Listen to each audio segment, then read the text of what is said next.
Olá, boa noite. Começa agora o Giro Veja com os destaques da segunda-feira. Embora fosse dada como certa há semanas, a prisão de uma figura como o ex-ministro José Dirceu tem forte impacto político. Mais uma vez, o petista foi apontado como um dos responsáveis por montar o assalto à República num esquema maior, mais sofisticado que sucedeu o Mensalão.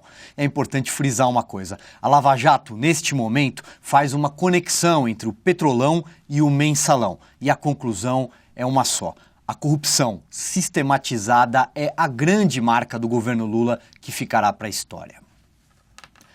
A Larissa Borges acompanhou as ações da Polícia Federal em Brasília sobre a Lava Jato e tem mais informações.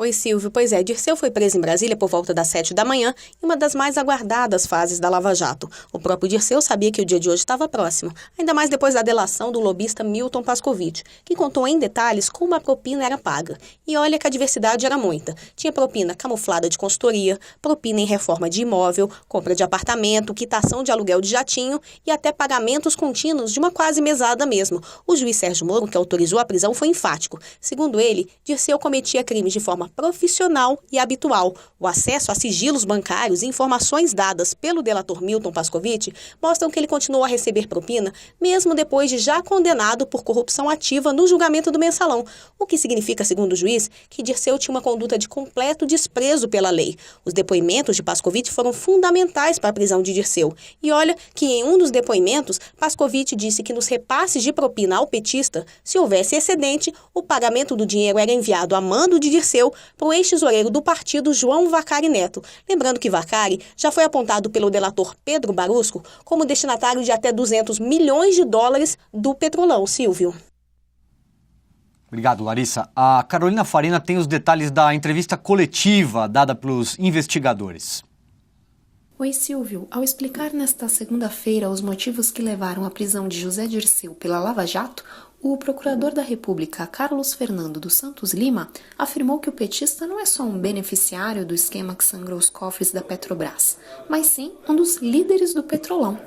Para o Ministério Público, Dirceu foi responsável por instituir o esquema quando era ministro da Casa Civil, no primeiro mandato do ex-presidente Lula.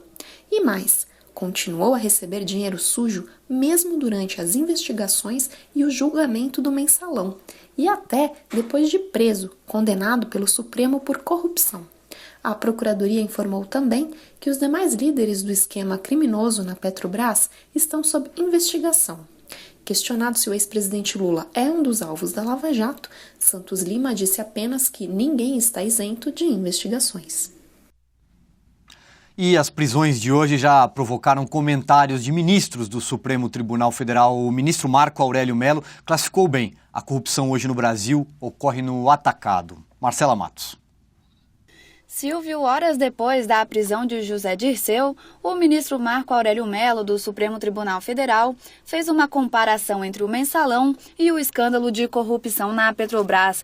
Segundo ele, o Petrolão mostra que a corrupção no Brasil envolve crime no atacado e não mais no varejo.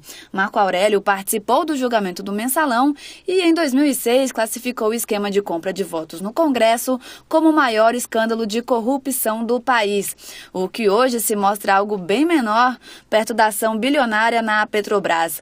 O ministro, por outro lado, buscou adotar um tom otimista e disse que as mazelas não são mais escondidas no Brasil, o que afasta o sentimento de impunidade. Silvio. Obrigado, Marcela. Bom, segunda-feira, dia de bater um papo com a Ana Clara Costa, editora de economia do site. Tudo bem, Ana? Tudo bom, Silvio. Boa noite. Boa noite. A notícia do dia é: temos um gigante aí no mundo dos bancos agora, é isso? Exatamente. Hoje foi anunciada a tão esperada compra do HSBC pelo Bradesco por 5,2 bilhões de dólares.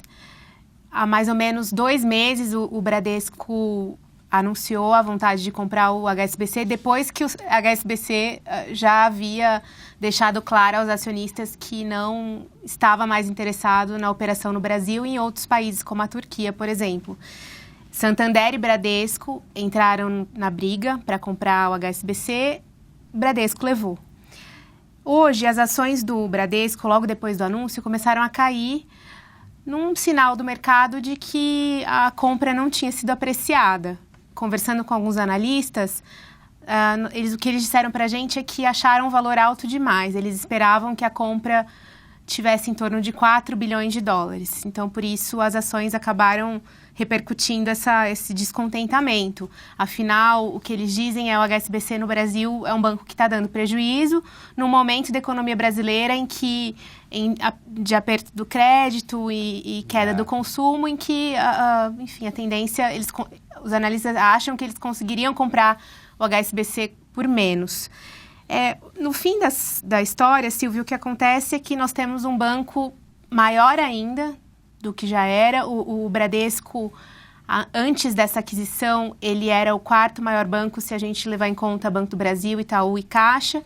Agora é o 3º maior banco, encostando no Itaú. Né? Enquanto o Bradesco, com a compra, fica com 1,19 trilhão de reais em ativos, o Itaú tem 1,20 no caso, né? Então, está muito perto de ultrapassar o Itaú, com mais de 5.600 agências, mais de 30 milhões de clientes. Então, é um banco que já era gigantesco e agora é ainda mais. Legal, muito bem. Obrigado, Ana. De nada. Foi uma segunda-feira de muitas notícias. Bom, o Giro Veja termina aqui, mas a programação de TV já continua. Até amanhã.